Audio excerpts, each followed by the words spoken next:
Assalamualaikum pemirsa, buka mata, buka hati, insya Allah akan membuka mata dan hati kita bahwa Islam itu indah. Islam itu karomah dan Islam itu agama rahmatan lil alamin. Hari ini kita akan membahas tentang makna dua dimensi sholat, manfaat sholat bagi kesehatan, sholat dan perubahan warna alam. Di mana semuanya akan kita bahas dengan menarik dan insya Allah syarat akan manfaat. Hanya di Buka Mata, Buka Hati.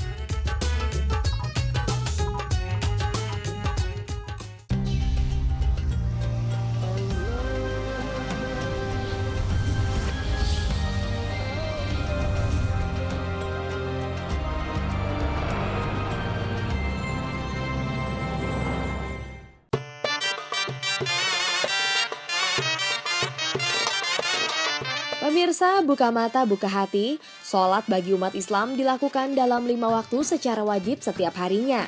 Sholat adalah komunikasi umat Islam dengan Allah Subhanahu wa Ta'ala. Namun, tahukah bahwa sholat bukan hanya mengenai hubungan dengan Allah, melainkan juga dengan sesama manusia sebagai makhluk sosial? Ya, dalam kesempatan ini kita akan membahas mengenai dua dimensi sholat. Bagaimana yang dimaksud dua dimensi sholat itu? Diriwayatkan hadis riwayat Muslim, Nabi SAW bersabda bahwa sholat terdiri dari dua dimensi. Berikut potongan hadis tersebut. Allah yang maha mulia dan maha besar berfirman, "Aku membagi sholat antara aku dan hambaku dua bagian, dan bagi hambaku apa yang dimintanya. Apabila hamba membaca ayat dalam Al-Fatihah yakni Alhamdulillahirabbil alamin, maka Allah berfirman, hambaku memuji aku. Apabila ia membaca Ar-Rahmanir-Rahim, maka Allah yang maha mulia dan maha besar berfirman, hambaku menyanjung aku."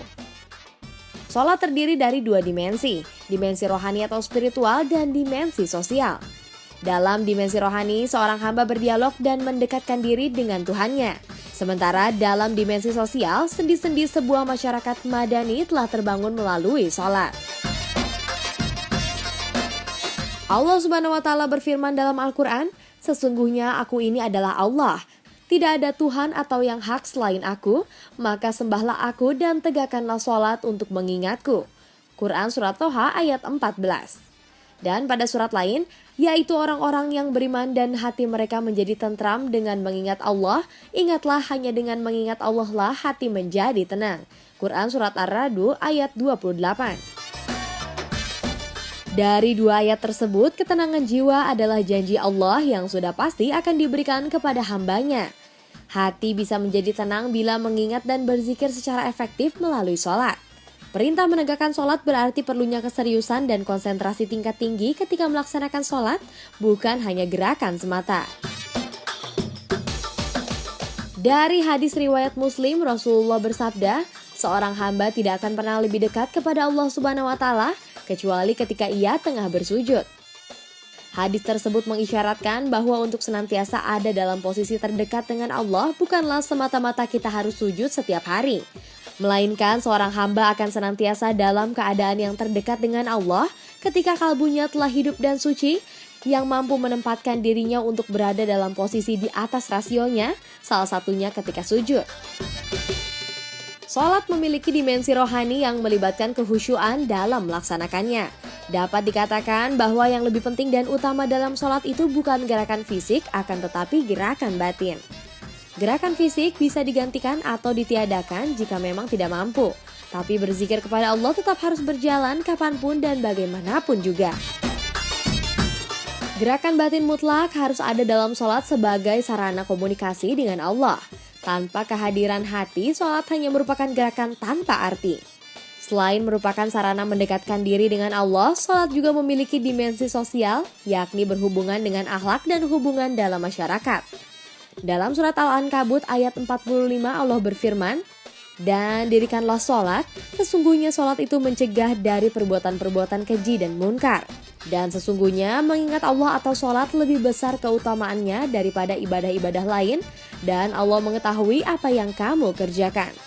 Dengan jelas ayat tersebut menunjukkan bahwa pencapaian yang dituju dengan ibadah sholat adalah bahwa pelakunya menjadi tercegah dari kemungkinan berbuat jahat dan keji. Dapat disimpulkan bahwa sholat merupakan salah satu rukun Islam yang berperan utama dalam mewujudkan sistem sosial Islam. Kemalasan dan keengganan melaksanakan ibadah sholat di samping sebagai tanda-tanda kemunafikan dan semakin lunturnya iman seseorang dalam skala besar merupakan tahap awal kehancuran komunitas muslim. Karena secara empirik ibadah sholat merupakan faktor utama dalam proses penyatuan dan pembangunan kembali kekuatan-kekuatan komunitas muslim yang sebelumnya rusak dan terpencar-pencar sebagai akibat melalaikan mendirikan sholat. Rasulullah SAW bersabda, hadis riwayat Bukhari Muslim, sholat adalah tiang agama. Barang siapa menegakkannya, maka ia telah menegakkan agama. Dan barang siapa merobohkannya, maka ia telah merobohkan agama. Hal ini menunjukkan ibarat suatu bangunan, kekokohan sendi-sendi sosial masyarakat muslim akan sangat tergantung kepada sejauh mana mereka menegakkan ibadah sholat yang sebenar-benarnya. Jika tidak, maka sendi-sendi sosial kemasyarakatan akan rapuh dan berlanjut kepada kehancuran umat Islam itu sendiri. Salam yang mengakhiri sholat mengindikasikan bahwa setelah seorang hamba berkomunikasi secara spiritual yang baik dengan Allah, diharapkan hal tersebut juga berdampak pada hubungan yang baik kepada sesama manusia.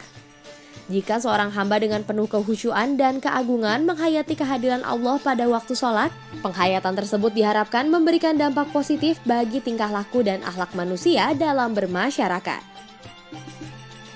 Salah satu wujud dimensi sosial yang aplikasinya dapat dilihat di kehidupan sehari-hari adalah membantu saudara-saudara yang membutuhkan bantuan, yang kaya membantu yang miskin, yang kuasa membantu yang teraniaya, yang berilmu membantu yang masih belajar.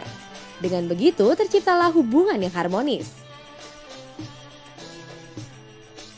Orang yang ibadah sholatnya baik akan bertindak santun pada sahabatnya, tetangganya, dan siapapun juga. Akan menghormati tamunya dengan penuh perhatian dan akan bertindak dan berta'aruf secara santun dengan saudaranya sesama manusia, apalagi terhadap saudara seiman tanpa membeda-bedakan.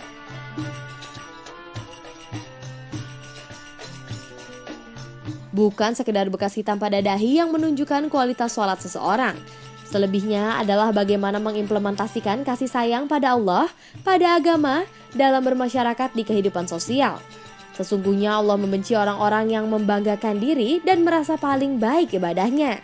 Intinya, orang yang sholatnya baik akan tercermin dalam amal solehnya di luar sholat. Wallahu a'lam bishawab. Buka mata, buka hati.